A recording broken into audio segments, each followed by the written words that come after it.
সকালের এক কাপ গরম কফি আমাদের অনেকের জন্যই দিনের শুরু করার প্রধান জ্বালানি। সাধারণ ধারণা হলো কফি আমাদের সজাগ এবং চনমনে করে তোলে, কিন্তু আপনি কি কখনো লক্ষ্য করেছেন এক কাপ কফি খাওয়ার কিছুক্ষণ পরেই আপনার উল্টো ভীষণ ঘুম পাচ্ছে? এটি শুনতে অদ্ভুত মনে হলেও বিজ্ঞানের কাছে এর যৌক্তিক ব্যাখ্যা রয়েছে।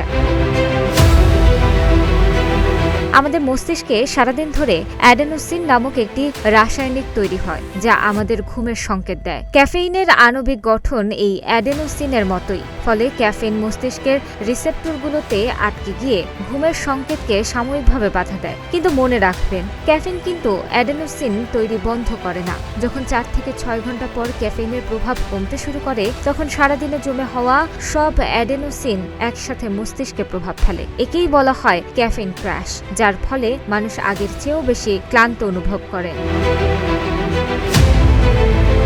আপনি যদি নিয়মিত কফি পান করেন, তবে আপনার মস্তিষ্ক ধীরে ধীরে এর সাথে মানিয়ে নেয়। গবেষণা বলছে, নিয়মিত ক্যাফেইন সেবনের ফলে মস্তিষ্ক আরও বেশি অ্যাডেনোসিন রিসেপ্টর তৈরি করে, ফলে আগের মতো সজাগ থাকতে আপনার আরও বেশি কফির প্রয়োজন হয়। যখন শরীরে ক্যাফেইনের মাত্রা কমে যায়, তখন এই অতিরিক্ত রিসেপ্টরগুলো তীব্রভাবে ঘুমের সংকেত পাঠাতে শুরু করে, যা আপনাকে দ্রুত ক্লান্ত করে দেয়।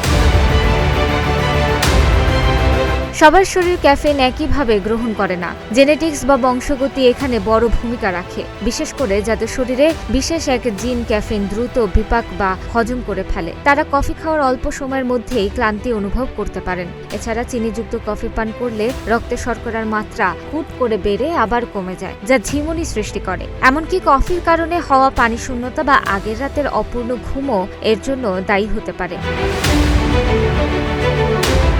তাই কফি খেয়ে ঘুম পাওয়া মানে আপনার শরীরে কোনো সমস্যা আছে এমন নয়। এটি হতে পারে আপনার মস্তিষ্কের গঠন, কফি পানের অভ্যাস বা জীবনযাত্রার ফল। সুস্থ থাকতে কফির পাশাপাশি পর্যাপ্ত পানি পান করুন এবং নিয়মিত ঘুমের উপর জোর দিন।